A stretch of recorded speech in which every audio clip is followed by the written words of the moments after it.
우리가서 얻을 것이 없느니라. 예수께서 불러 이르시되 너가 이들을 불쌍히 여기노라.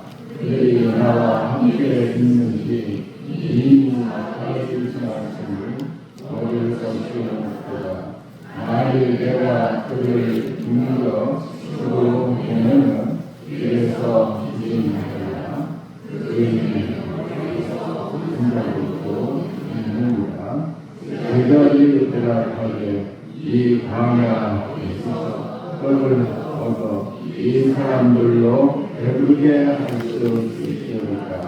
주께서 물으시되 너희에게 떡 몇 개나 있느냐. 이르되 7 그릇이라 하거늘.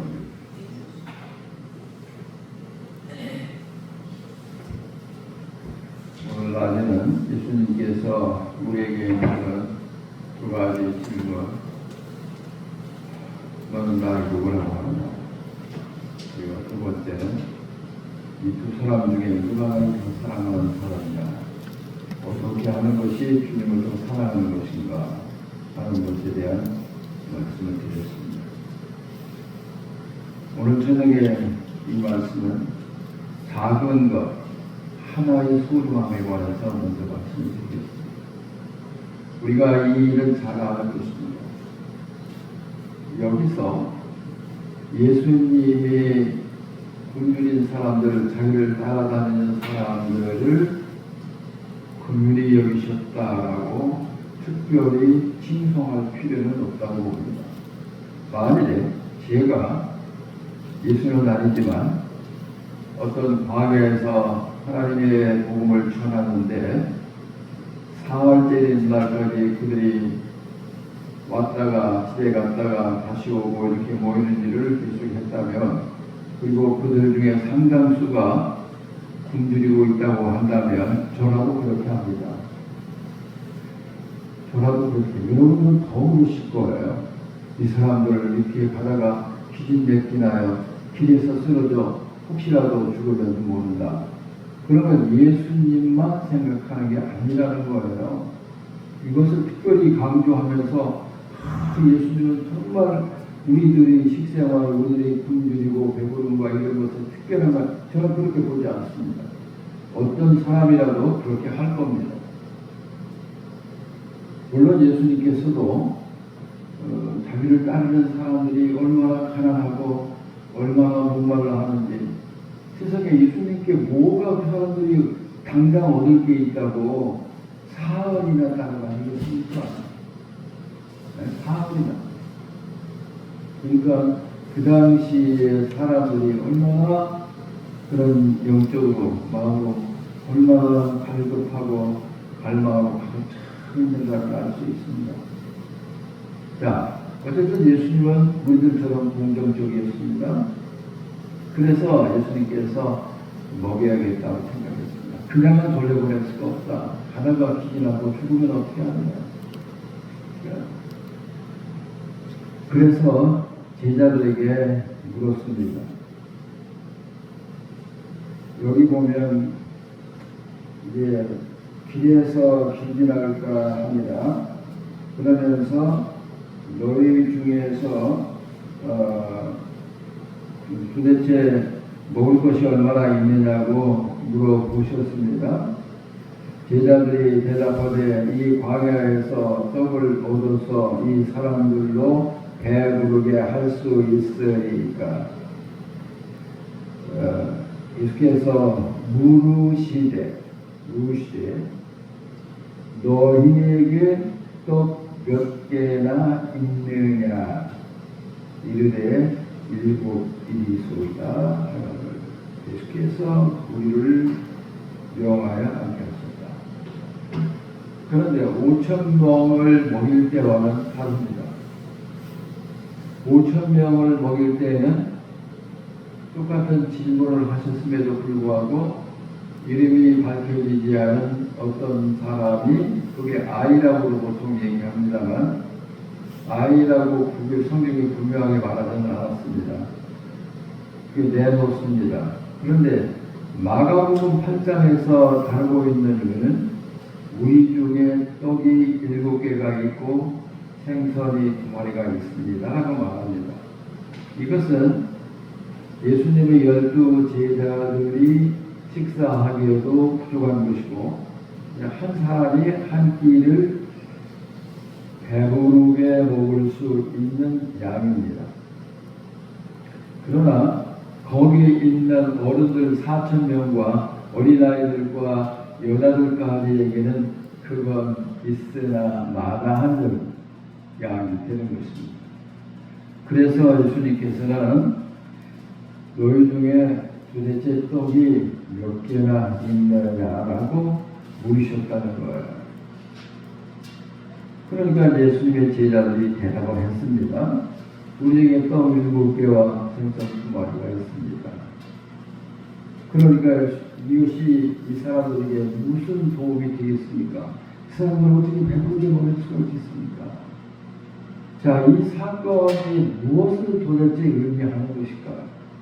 예수님께서 너희 중에 떡이 몇 개나 있느냐고 물으신 말씀이 도대체 어떤 함의, 어떤 숨은 뜻이 있느냐는 얘기예요. 예수님의 관심은, 2차적 관심은 그들이 자기를 따르다가 이제 사흘까지 따라다녔는데 이 사람들이 지금 집으로 돌아가야 됩니다. 예수님의 일정은 더 이상 계속되지 않습니다. 그렇기 때문에 돌려보내려고 하는 건데 너무나 배고프고 기진맥진하여 있기 때문에 그냥 돌려보낼 수가 없었다는 건데 그들에게는 떡 7개와 생선 2마리밖에 없었다는 거예요. 이것과 똑같이 다시 한번 5,000명을 먹이는 것과 묶어서 생각해 보면 5,000명이 운집해 있을 때도 여전히 그들에게 있는 것은 5병이요 떡 5개와 물고기 2마리밖에 없었습니다. 그러면 그 당시에 사람들이 얼마나 가난하게 살았는지를 알 수 있습니다. 정말 가난하게 살았습니다. 그래서 그들에게는 어느 장소에서 모이든지 간에 충분한 먹을거리가 없었습니다. 요즘처럼 식당이나 푸드트럭이 있어서 막 계속해서 와서 먹이는 시대와는 전혀 다른 시대입니다. 그렇다면 그 많은 사람에게 떡 7개와 생선 2마리, 떡 5개와 생선 2마리가 무슨 의미를 가집니까? 우리는 첫째 이런 생각을 하고 많은 분들이 그렇게 설교합니다. 너무 작은 것이다. 너무 작은 거 사실입니다. 그걸 누가 몰라요? 그 많은 사람 앞에 그게 무슨 수적으로 양적으로 얼마나 작은 것이에요. 그렇다면 주님께서는 이거 너무 작다. 그것을 우리들에게 깨닫게 하려고 하셨을까요? 저는 전혀 아니라고 생각합니다. 그럼 뭘까요? 우리가 여기서 예수님의 질문의 핵심을 나가야 됩니다. 그들이 있는 대로 내놓았을 때 그것은 다른 사람에게는 아무런 유익을 줄 수 없고 만족도 줄 수 없습니다. 지극히 작은 거예요. 지극히 작은 거고 진짜 작은 거예요. 그런데 그렇기 때문에 가장 귀한 것입니다. 가장 귀한. 우리가 흔히 말할 때 왜 금이, 왜 다이아몬드 이런 것들이 귀한 귀중품으로 보화로 여겨집니까? 희소 가치 때문입니다. 그것이 적다는 거예요. 만일 돌멩이처럼 금이 많았다면 차라리 돌멩이가 더 귀하고 더 비쌀 거예요. 그런데 금이라든지 은이라든지 여러 가지 광물들이나 여러 가지 보석들이 많지가 않다는 거예요. 그것을 우리가 캐내는 데 있어서 엄청난 비용이 들고 고생을 한다는 거예요. 그래서 그것들이 비싼 것은 희소 가치 때문에 너무 수량이 적다는 거예요. 오늘 우리가 이런 관점에서 너희 중에 떡이 몇 개나 있느냐라고 2차례에 걸쳐서 말씀을 하셨는데 그것은 바로 예수님께서 작은 것을 강조하는 것이 아니라 작은 것에 작은 것에 희소 가치를 인정하시고 그게 얼마나 소중하냐 하는 것을 가르쳐 주시려고 하시는 거라는 얘기예요. 이런 입장에서 예수님의 행하신 이 기적을 바라본다면 우리는 놀라운 여러 다른 것들을 발견할 수가 있습니다. 뭘 발견할 수 있겠느냐? 주님께서 우리들에게 네가 지금 가지고 있는 것이 뭐냐라고 묻는 것과 똑같은 거예요. 이게 식사 때문에 그런 거지, 우리가 다른 일에 관하여서 말할 때 당신에게는 어떤 것을 가지고 있습니까? 어떤 능력을 가지고 있습니까? 어떤 지식을 가지고 있습니까? 어떤 기술을 가지고 있습니까? 어떤 꿈을 가지고 있습니까? 똑같은 질문인 것입니다. 이것이 식사이기 때문에, 끼니 때가 되었기 때문에 너희 중에 먹을 것이 얼마나 있느냐고 묻는 것이에요. 이것은 모든 경우에 적용할 수 있는 것입니다. 그렇다면 오늘 우리가 우리 집에 쌀이 얼마나 있고 이제 명절을 앞두고 명절을 잘 지내려고 얼마나 많은 음식재들을 사왔느냐, 그런 얘기를 묻으면 그건 아무 의미가 없는 거예요. 그렇기 때문에 우리 주님께서 우리 성도들을 수가 적으면 적을수록, 이 세상에 많은 사람이 있지만 믿는 성도가 특히 적어요. 예수님의 말씀은 그대로 읽어줍니다. 넓은 길로, 넓은 문으로 찾아가려고 하는 사람은 많으나 좁은 길, 좁은 문으로 들어가는 사람은 특히 좁다. 그러니까 믿는 성도들이 유감스럽지만 적을 수밖에 없는 거예요. 적을 수밖에. 그렇기 때문에 우리 주님이 보실 때 희소 가치가 있는 거예요. 소중한 거란 말이에요. 내게 지금 있는 것, 내게 어떤 능력이 있든지 간에 여러 가지 능력들이 여러분에게 많이 있고 저에게도 있습니다. 그 능력이 많은 사람들을 이롭게 할 수 있는 것이 아니에요. 내가 나를 생각해봐도 그건 간신히 나를 지탱하는 데 불과해요. 나 혼자 지탱하고 유지하는데도 오히려 부족할 정도예요. 그렇지 않습니까? 여러분의 인생 여러 가지 문제를 여러분이 현재 가지고 있는 지혜와 능력으로 충분하게 해결해 나갈 수 있습니까? 없습니다. 한 사람의 인생 문제도 먹는 것으로부터 시작하여 인간과의 관계 또는 직업, 교우관계, 이 사람을 살아가는 데 있어서 내게 충분한 그런 능력과 자격이 있습니까? 없습니다. 없습니다. 우리가 가지고 있는 것은 이 수많은 사람들이 있는데도 불구하고 떡 7개와 생선 2마리밖에 안 되는 것처럼 정말로 미약한 것입니다. 작은 것입니다. 그러니까 그걸 무시해도 될까요? 아니라는 거예요.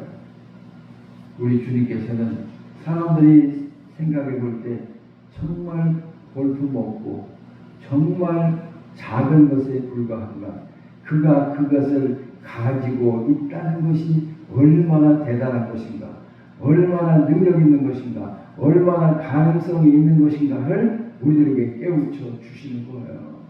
우리는 무조건 많은 것, 막 큰 것, 이런 것들에 대해서 관심이 있지 사소하고 지극히 작은 것에 대해서는 거의 관심을 주지 않습니다.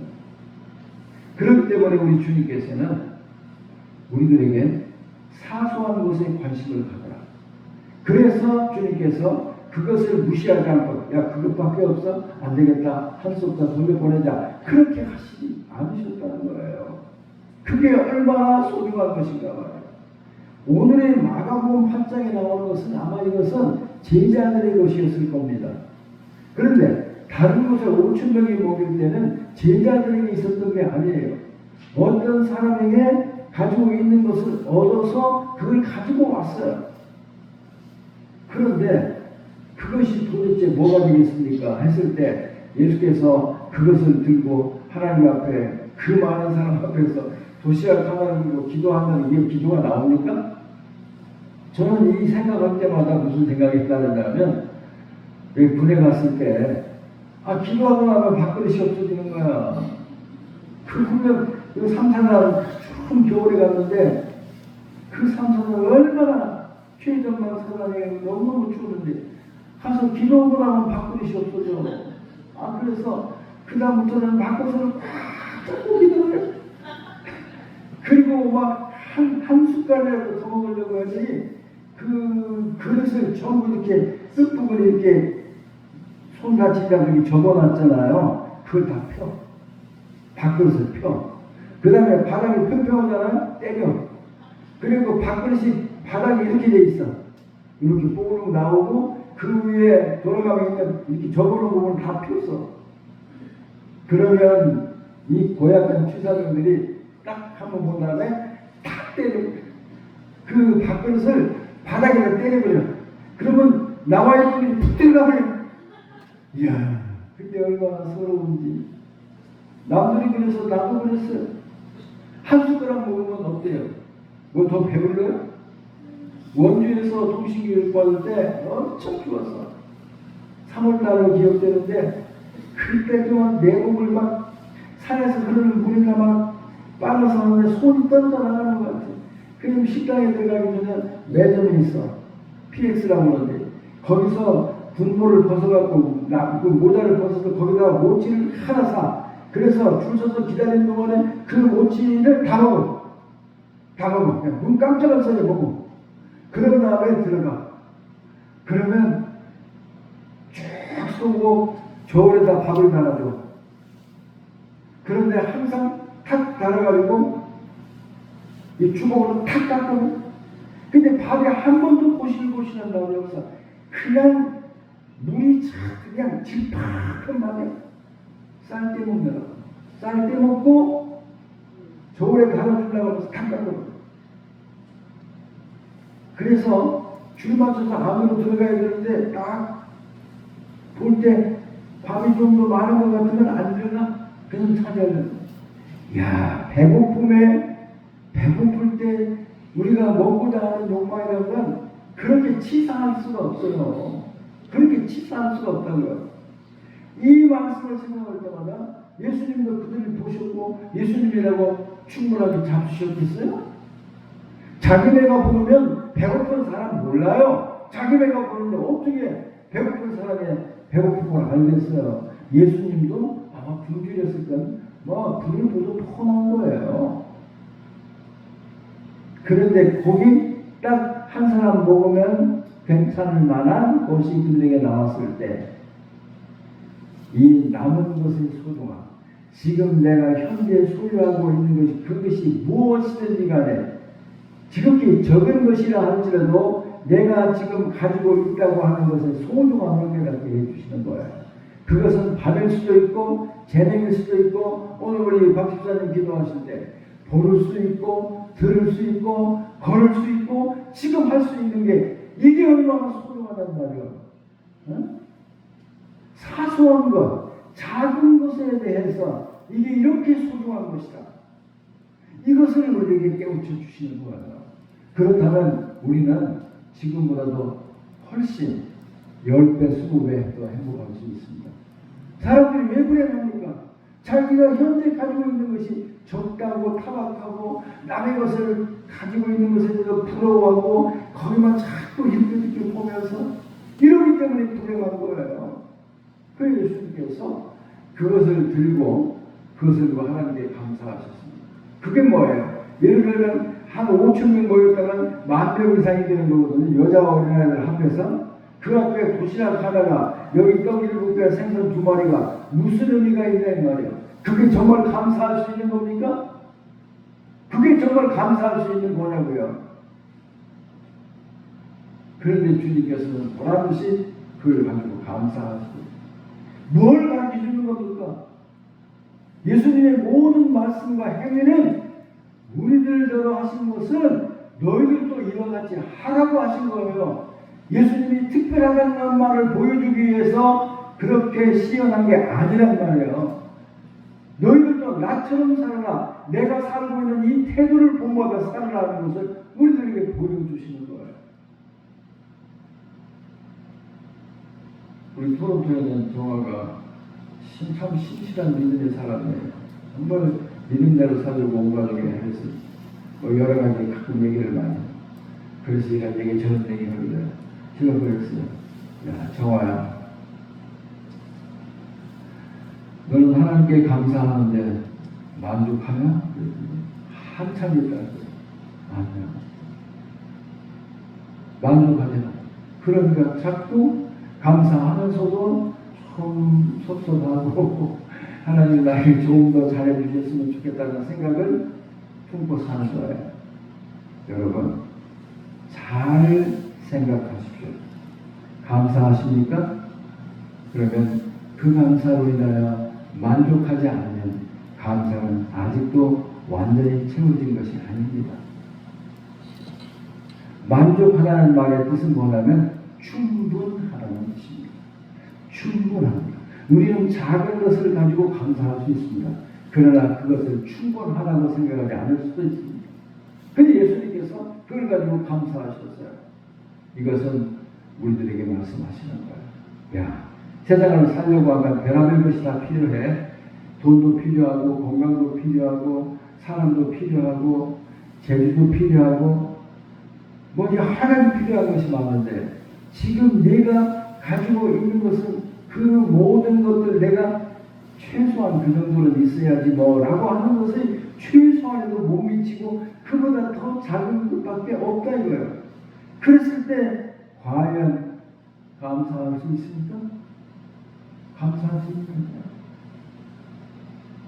예수님께서는 지극히 작은 것에 감사해요. 지극히 작은 것에 대해서도 늘 고맙게 생각하고 그것만이라도 그것이라도 있음을 인하여 감사하라고 보여주시죠. 그렇게 하면요, 여러분이 뭐 사업에 성공하고 복권에 당첨되지 않아도 얼마든지 행복한 거예요. 지금 행복한 거예요. 그렇기 때문에 주님 물어보시죠. 너에게 네가 가지고 있는 것이 얼마나 되느냐? 저요? 아무것도 없어요.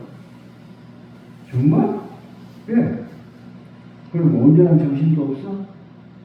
있잖아요. 볼 수 있잖아요. 생각할 수 있잖아요. 말할 수 있잖아요.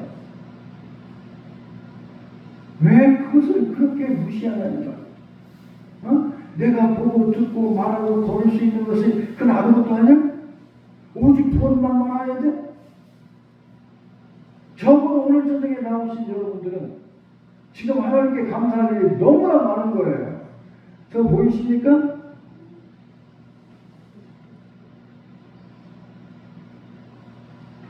저 안 보입니까?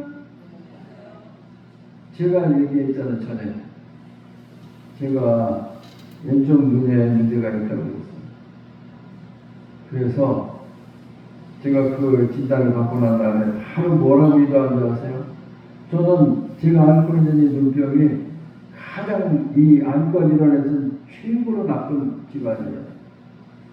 그렇기 때문에 나는 아마 곧 보지 못하게 될 것 같다는 생각을 그냥 하면서 이렇게 하나님께 기도했어요. 하나님, 충분합니다. 제가 지금까지 볼 수 있었던 것에 대해서 감사하며 살겠습니다. 그러나 하나님, 제가 성경도 보고 그렇게 책을 좋아하는데 책을 읽을 수 있게 해주세요. 그거 꼭 해주세요. 지금 이후로 제가 볼 수 없다 할지라도 지금까지 70 몇 년 동안 늘 볼 수 있었던 것을 감사하고 받아드리겠습니다. 그러나 주님, 저는 성경도 읽고 책도 읽었으면 너무나 행복하고 좋겠습니다. 그랬어요. 그러게 눈에다 주사를 몇 번씩 맞고 그렇게 한 2년 동안 그랬어요. 그러니까 하나님께서 저희 기도를 들어주셔서 제가 지금 4년, 차에 5년째 2개월, 1년에 2번씩 안과 검진을 하는데 아무렇지도 않아요. 더 나빠지지 않았어요.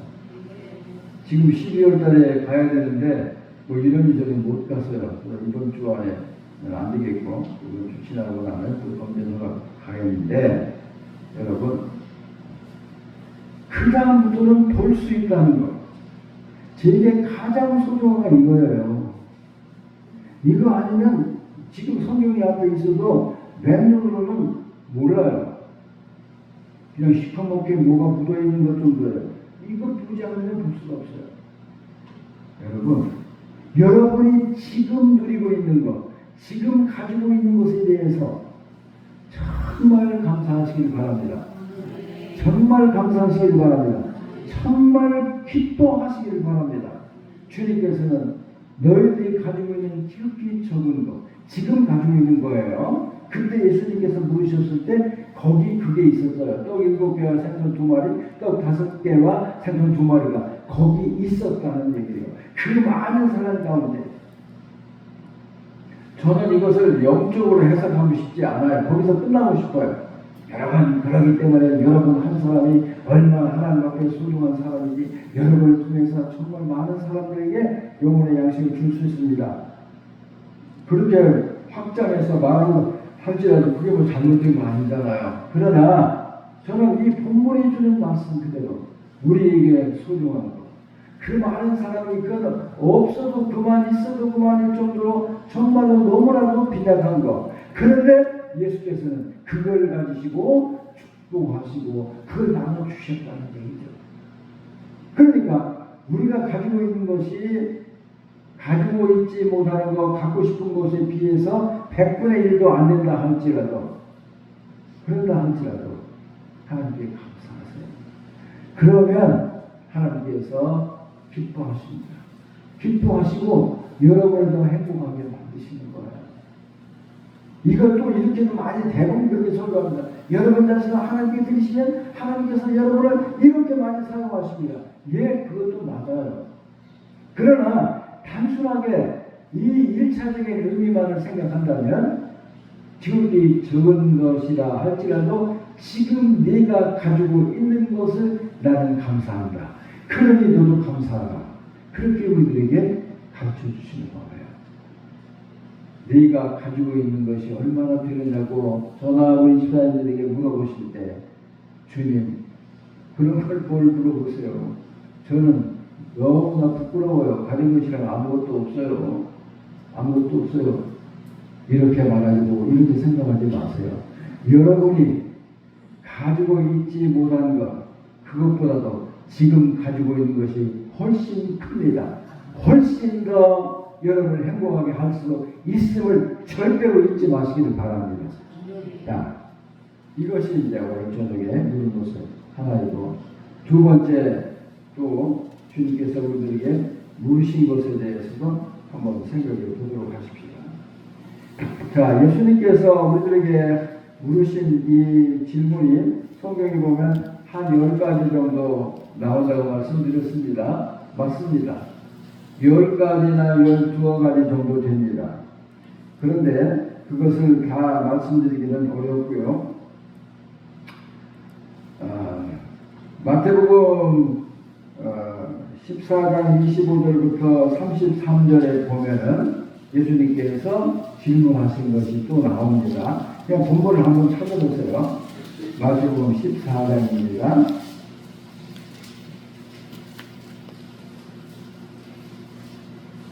마태복음 14장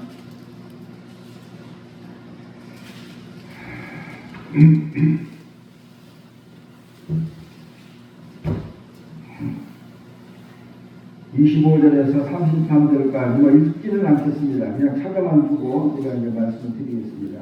여기 보면은 이제 예수님께서 베드로에게 바다 위에서 오라고 하는 대목이 나오죠. 그 얘기 잘 아시잖아요. 자, 그런데 예수님께서 밤중에 이 갈릴리 바다 호수를 걸어 오셨습니다. 그때 제자는 더욱 놀랬고 베드로가 물었습니다. 만일 주님이시거든 나를 명하사 물 위로 오라 하소서 했습니다. 그랬더니 주님께서 오라 하시니 베드로가 배에서 내려 물 위로 걸어서 예수께로 가되 바람을 보고 무서워 빠져가는지라 소리 질러 이르되 주여 나를 구원하소서 하니 예수께서 즉시 손을 내밀어 그를 붙잡으시며 이르시되 믿음이 작은 자여 왜 의심하느냐 이렇게 물어보십니다. 자, 오늘 저녁에 두 번째 주님께서 나에게 또 우리 여러분들에게 물으시는 질문은 왜 의심하였느냐? 왜 의심하였느냐? 여러분, 제가 이전에도 설교를 막 이 본문을 여러 번 했을 것 같은데 이걸 얼마나 성격지대인지 몰라. 베드로가 말이죠. 그날 무리를 걸었으면 큰일 납니다. 이 세상에 그래도 주님을 잘 믿는다는 사람들과 일생을 주님 앞에 헌신하고 했던 목사들이, 장로들이, 집사들이, 선교사들이 다 어떻게 해야 그 믿음을 증명할 수 있죠? 어떻게 해야 돼요? 다 바다로 가서 바다 한번 걸어봐야 돼. 다 빠져 죽을 거야. 다른 사람은 어떻게 이 부분을 해석할지 모르지만 정말 베드로의 실패는 감사한 일이에요. 이렇게 보면 안 되거든요. 이렇게 보면 안 됩니다. 어떻게 이 성경 말씀을 교묘하게 엮어서 뭐 영적으로 해석하다 다 그거 위험천만한 일이에요. 이런 일을 해서는 안 되는 거예요. 예수님만 초자연적인 하나님의 아들이시니까 물을 걸을 수 있으세요. 그것만 하셔야 돼요. 사람이 흉내내면 안 됩니다. 사람은 어떻게 해야 돼요? 배를 타고 가야 돼요. 이런 영적인 호기심과 탐심, 이런 정신없는 짓을 하면 안 된다는 거예요. 이건 확실히 정신없는 짓입니다. 이걸 가지고서 뭐 우리는 그대로같이 뭐 바람을 보고 막 믿음이 약하게 그래가지고 뭐 이상하게 설교를 합니다. 정말 저는 받아들이지 않습니다. 잘 된 거예요. 그러면 의심이라는 게 뭐냐? 성경에서 의심이라는 말을 사용될 때는 이렇게 사용되는 겁니다. 하나님의 약속하신 것을 믿지 못함으로 하나님의 약속 말씀 앞에서 주저하는 것. 하나님의 언약의 말씀 앞에서 그대로 하지 못하고 주저하는 것. 그리고 하나님의 말씀 앞에서 내 생각을 더 많이 하여 내 생각대로 하는 것. 이런 본래 의미를 가졌어요. 하나님 앞에서 내 생각을 더 많이 하는 것. 하나님의 생각보다도 내 생각을 더 많이 하고 내 생각대로 따라가는 것을 의심하는 거라고 말하고 있습니다. 자, 예수님께서 제가 말하듯이 베드로를 책망하지 않았습니다. 너 그런 데 정말 안 돼! 이렇게 말하지 않았어요. 그러면서 뭐라고 말씀하셨습니까? 바람을 보고 무서워 빠져가는지라 소리 질러 이르되 주여 나를 구원하소서. 예수께서 즉시 손을 내밀어 그를 붙잡으시며 이르시되 믿음이 작은 자여 왜 의심하였느냐. 이렇게 말씀하시는 것입니다. 베드로는 본래 물 위를 걸어갈 수도 없고 걸어가서도 안 되고 걸어갈 만한 믿음도 없는 사람이에요. 우리 모두가 마찬가지예요. 여러분들은 제가 어느 바다에 가서 내가 지금 기도하고 성령이 충만한 것 같으니까 주여 제가 믿음으로 위 무리를 걷겠습니다. 그런 엉뚱한 생각하지 마시길 바랍니다.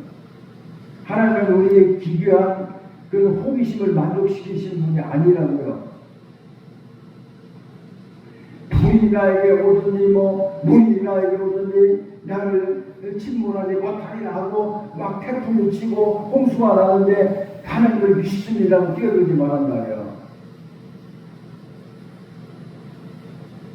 마가복음 마지막 장에 말하기를 주를 믿는 사람에게 이런 증거가 따르니 독을 마셔도 죽지 않겠고 독사를 발로 밟으리라 그런 말이 있어갖고 진짜 독을 먹고 죽은 목사가 있어요. 그러니까 우리가 성경을 제대로 알아요. 주님께서 이런 말씀을 뭘 하셨느냐? 전가도 무섭지 않고 뱀도 무섭지 않고 독을 마실지라도 너희가 해를 당하지 아니라. 그럼 다 독을 마시고 한번 해보지? 한번 해볼래? 나는 결과를 보여야 돼. 나는 안 마실 거야. 여러분 결과가 어떻게 되는 거야 내가 확인해야 되잖아. 그러니까 나는 안 마셔. 독사를 잡으며 고프라를 잡으며 그걸 잡아보라고요. 독사예요. 내가 내게 명하는 건 독사야. 이미 닫혔잖아. 됩니까? 그런 뜻으로 말씀한 것이 아니란 말이에요. 우리가 사람이 어떤 진리나 어떤 경고나 어떤 약속을 줄 때 말하는 여러 가지 문학적 방법이 많다는 말이에요. 쉬운 말, 아이고, 내 눈에다 넣어도 안 아파. 눈에다 한번 넣어볼까? 눈에다 한번 넣어봐? 아이고, 밥을 먹지 않아도 너를 보면 배가 불러. 우리 며느리가 그 얘기를 이해를 못해 하라고 그러는데, 그래서 우리 일부 목사, 제국 목사님 그러더래. 불평스럽게 한국 사람 이상하다고. 어떻게 밥을 안 먹어도 배가 부른다고 그러다고. 그 사람 한국 사람, 저 사람이 못돼. 응? 여러분, 뜨거운 욕탕에 들어가면서 한국 사람들이 어떻게 해야 한국 사람이야? 시원하다 해. 그러면 정말로 외국 사람이 그 말을 듣고 뜨거운 욕탕에 탁 들어갔다 뭐라 그러겠어? 시원하다 하겠어? 뜨거워 하겠어? 뜨거워야지. 뜨거워. 그러니까 문학적인 표현 방법, 수사학이라고 말합니다. 수사학적인 방법은 여러 가지예요. 예수님께서 말씀, 산을 명하여 바다에 던지고질 하여도 너의 말에 그대로 될 것이다. 내가 어렸을 때 그 말을 듣고 해봤는데 안 움직이더라고. 그 산이 옆에 있어. 나는 그걸 잊어버리지가 않아. 내가 믿음이 좋았다고 생각했어. 내가 아무리 생각해도 어렸을 때 믿음이 충만해. 그래서 다 나와가지고 할아버지 집에서 딱 그 산을 보냈는데 처음에는 조용히 말했어. 안 될 것 같아서. 산아 물러가라. 그래도 안 물러가. 그래서 조금 크게 나중에 큰 소리로 막 산아 물러가! 그랬는데 안 물러가. 얼마나 부끄럽고 창피하던지 그 다음부터는 절대로 그러지 않아. 나도 어렸을 때 그랬어요. 그랬다고요. 그런 것처럼 우리들이 정말로 이런 짓을 하면 안 되는 거예요. 여러분, 바람이 불지 않은 것을 바람이 불지 않았으면 예수님이 풍랑이지 않았으면 거기 올 리도 없고 그날 보면 바람이 부는 거예요. 그러면 베드로가 걸어갈 때 처음에 어떻게 했어요? 바람이 없을 때 발을 떼어놨어요? 아닙니다.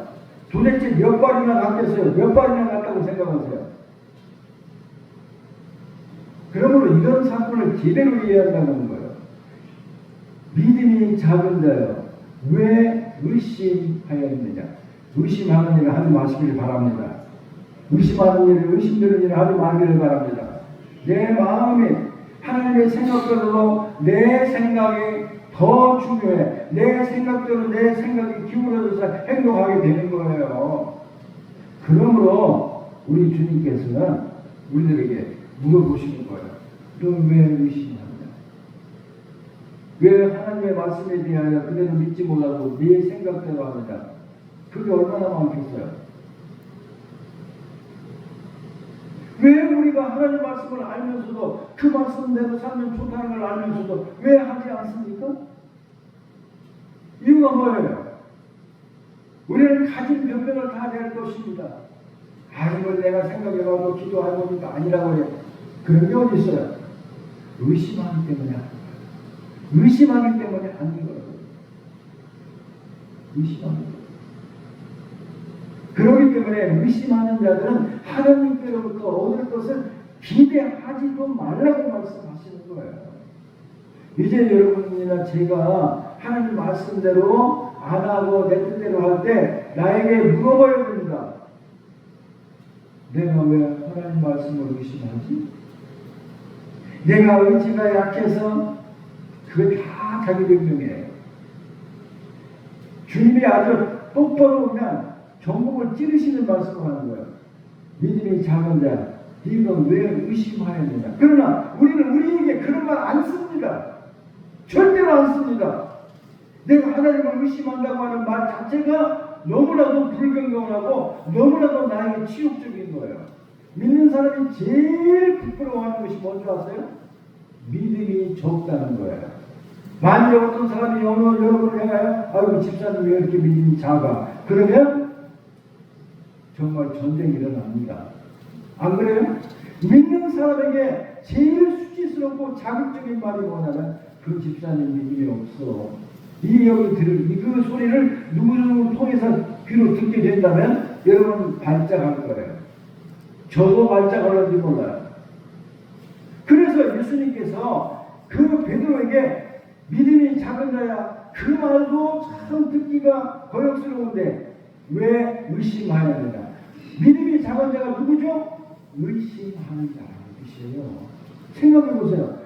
믿음이 작은 자야, 왜 의심하였느냐? 왜 의심하였느냐?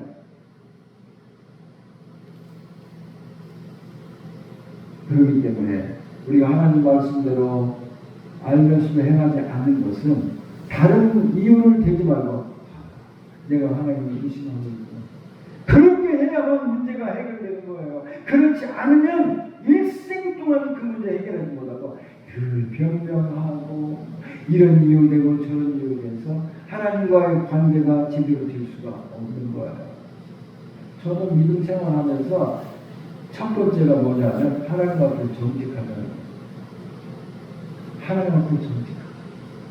하나님은 속일 수가 없는 분이에요. 속지도 않으시는데 하나님 앞에서 막 거짓말하고 과장하고 모른 체하고 시침이 떼고 이게 얼마나 부끄러운 짓이냐고요. 저는 일생 동안 하나님 앞에서 정직하기를 소원하고 제 생활의 제 1번이 정직이에요. 하나님 앞에 정직. 내가 화가 났으면 하나님 오늘 너무 화를 냈어요. 화를 안 내는 거 했는데 화를 냈습니다. 이게 다 자백하는 겁니다. 저는 매일 일어난 일을 기도할 때, 하루를 살고 기도할 때 다 얘기합니다. 처음부터 끝까지 무슨 일이든지 다 얘기합니다. 하나님께. 그게 왜 그렇게 하느냐면 하나님께 할 말이 없어서가 아니라 정직하고자 하는 것이에요. 정직하고. 예수님께서 믿음이 작은 거야. 이 말이 얼마나 비교를 속상하게 했을까. 다른 집들은 그냥 죽을까 싶어서 배 안에 있어서 끙끙거리고 막 있는데 감히 배에서 나와서 물을 걸어가려고 하는 그 사람을 보고 예수님이 뭐라고 했어? 믿음이 작은 자야. 정말 피토할 일이죠. 그 다음에 더 심한 말씀, 왜 의심하였느냐. 내가 믿음이 작은 것은 내가 의심하였기 때문이다. 나를 오라 하소서 했으면 그대로 가야 돼. 그런데 가지 못하고 바람을 보고 무서워 하는지라. 그렇기 때문에 주님이 저희들에게 물어볼 때 믿음이 작은 거야. 너 왜 그렇습니까? 그러면 주님 옆에 이렇게 대답하다는 거야. 주님, 제가 주의 말씀을 의심하였나이다. 이게 바르게 고백하는 거예요. 육신이 연약하였겠습니다. 마음으로 안 될 것 같아서 그렇습니다. 이렇게 그럴듯한 말로 호도하지 말고 하나님, 제가 하나님을 의심하였습니다. 하나님의 언약의 말씀을 의심하였습니다. 하나님의 능력을 의심하였습니다. 이렇게 말해야만 그게 바로 회개이고 하나님과 우리 비틀었던 관계가 바로 되는 거라는 얘기예요. 안 그렇습니까? 이렇게 사는 것이 그리스도의 삶이란 말이에요. 내가 어떻게 그렇게 나에게 는 시간을 그렇게 인색하냐. 너는 다른 데는 넉넉하게 하면서도 하나님께 대해서는 그리 재물에 대해서 그렇게 인색하냐. 제가 주님의 능력을 믿지 않기 때문입니다. 아무래도 그렇게 하면 저도 굶어 죽을 것 같고 망할 것 같습니다. 그렇게 대답하라 그 말이요. 믿음이 연약해서 그럽니다. 그런 식으로 슬쩍 넘어가려고 하지 말고 왜 믿음이 연약하고 왜 믿음이 착하냐. 오늘 우리 주님이 하신 말씀이 네가 의심하기 때문이라고 말씀하는 거예요. 여러분 뼈 아프게 들으셔야 됩니다. 저 자신에게 여러분에게는 한 번도 이런 얘기 안 들었을거든. 내가 주님을 의심하고 있습니다. 의심하였기 때문에 이렇게 했습니다. 우리 주님이 그 정답을 가르쳐 주셨잖아요. 믿음이 작은 것이 뭐라고요? 믿음이 작은 게 뭐라고요? 주님을 의심하고 있다는 거예요. 주님을 의심하고 있다. 이런 소리 들으면 여러분 막 싸우고 싶죠. 저하고 싸우고 싶을 거예요. 그러나 주님이 그렇게 베드로에게 말씀하셨잖아요.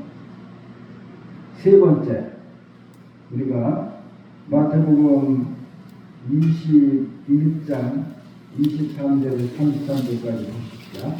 세 번째 질문, 오늘 저녁에 마태복음 21장 23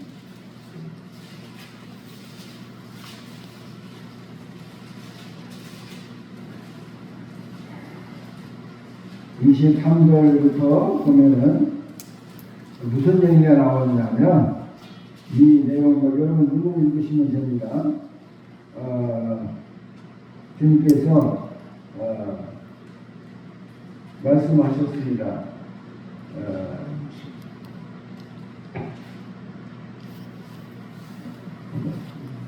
마태복음 21장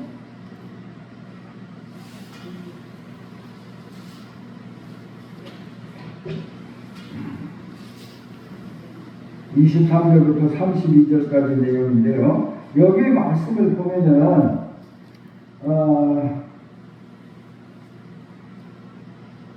어떤 아버지가 두 아들에게 포도원에 가서 일하라고 했는데 큰아들은 가겠습니다 해놓고 안 갔어요. 근데 둘째 아들은 안 가겠습니다. 그러고는 나가버렸어요. 그 다음에 가만히 생각해 보니까 자기가 잘못한 것 같아요. 그렇게 해서 다시금 이제 돌아와 봅니다. 자, 둘째 아들에게 가서 또 그와 같이 말하니 둘째 아들이 대답하기를 실소이가 그 후에 뉘우치고 갔으니 그들 중에 누가 아버지 뜻대로 하였느냐. 이게 질문이에요. 누가 아버지의 뜻대로 하였느냐. 누가 했어요? 가겠다고 해서 안 간 사람, 큰아들 안 가겠다고 해놓고 뉘우치고 간 사람, 누가 아버지의 뜻대로 했어요? 이건 겁나게 어려운 거예요. 이거 하면 천재예요. 누가 아버지의 뜻대로 했어요? 그거 내가 막 겁주니까 한 번도 모르는데 틀려도 괜찮아. 큰아들이요, 둘째 아들이요? 둘째 아들이죠. 둘째 아들 맞죠? 맞습니다. 여러분, 근데 이게 무엇을 가르치는 줄까요?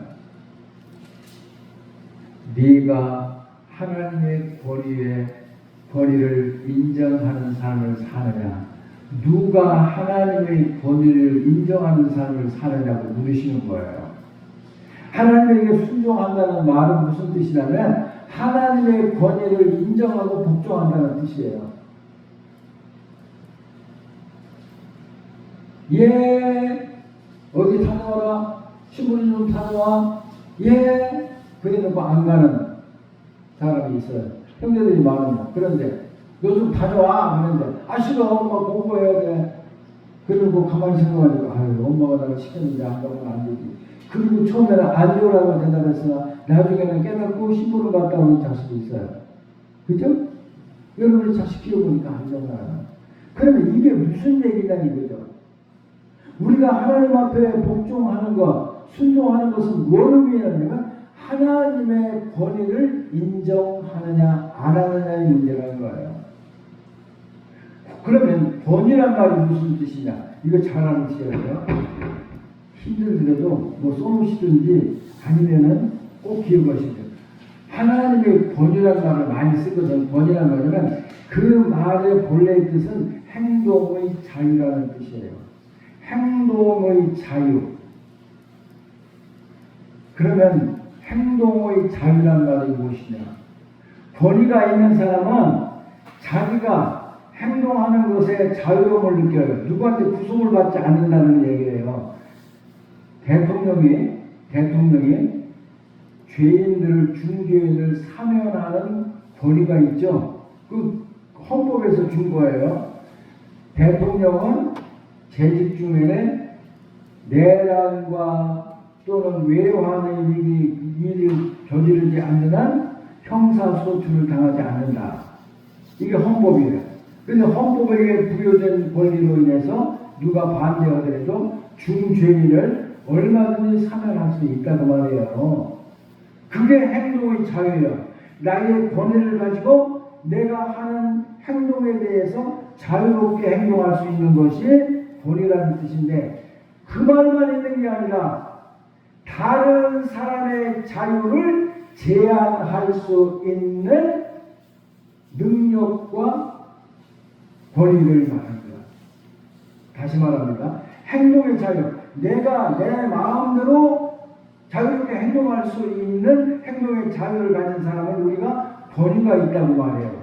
그런데 거기서 끝나는 게 아니라 다른 사람의 자유를 제한할 수 있는 능력과 자격을 갖춘 사람을 갖춘 것을 권위라고 부른다는 거예요. 응? 아시겠어요? 그러니까 우리가 하나님 앞에 순종한다는 것은 뭐냐면은 하나님의 권위를 인정하는 거예요. 오늘 우리가 가정집에서 얘기한다면 아버지나 어머니가 아들에게 뭘 시켰어. 그런데 안 해. 그러면 무엇을 부인하는 거예요? 아버지나 어머니의 권위를 부정하는 거예요. 그죠? 그렇잖아요. 그러니까 우리 주님께서 우리에게 말하기를 네가 나의 권위를 인정하느냐 여부는 순종하느냐 불순종하느냐로 밝게 드러난다는 거예요. 하나님의 권위를 인정하지 않는 것이 불순종이야. 하나님의 권위를 인정하면 그게 돼야 돼. 대통령이라고 하는 사람이 우리나라에서 제일 잘생겼습니까? 응? 제일 재능이 많고 또는 지식이 많고 도덕적으로 가장 흠결이 없는 사람입니까? 아니에요. 흠 없는 사람이 정치하고 대통령이 되는 거 아닙니다.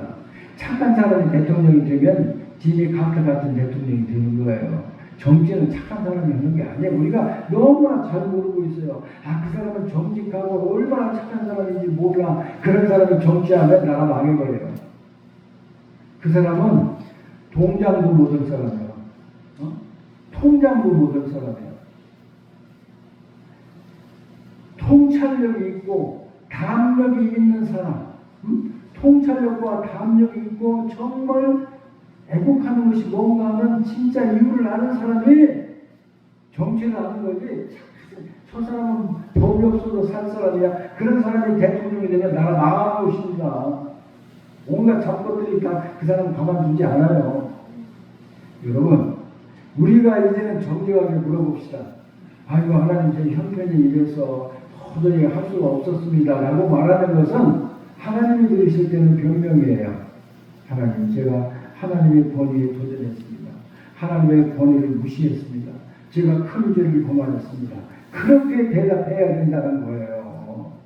물으실 때는 정답을 대답해야 되잖아요. 묻는 일마다 틀린 답을 대답하면 빵점이에요, 빵점. 그렇기 때문에 오늘 저녁에 우리는 세 가지 것을 보았습니다. 작은 것, 지극히 작은 것, 볼품 없는 것이라도 지금 네가 소유하고 있다면 그것은 소중히 여기라. 네가 아직 가지고 싶은 거, 가지고 있지 못한 것보다 더 소중한 것이다. 그걸 잊지 마세요. 그러면 우리는 너무나 하나님께 감사하고 지금 기뻐할 수 있습니다. 그죠? 네. 뿐만 아니라 이 오늘 말씀드리는 것, 이 말씀 꼭 기억하시고 정말로 우리 하나님께서 우리들에게 어떻게 하시는가를 생각한다면 우리들이 정말 하나님에 대해서 제가 하나님을 의심했습니다. 변명하지 말고 피곤했습니다. 몰라서 그랬습니다. 하려고 했는데 안 됐습니다. 그렇게 잡소리 하지 말고 제가 하나님을 의심했습니다. 제가 하나님의 권위에 도전하고 하나님의 권위를 무시했습니다. 이럴 때에 문제가 해결되고 살길이 열린다는 것 꼭 잊지 마시길 바랍니다. 그게 예수님의 무덤에 대한 정답이라는 것 절대로 잊지 마시길 바랍니다. 감사합니다.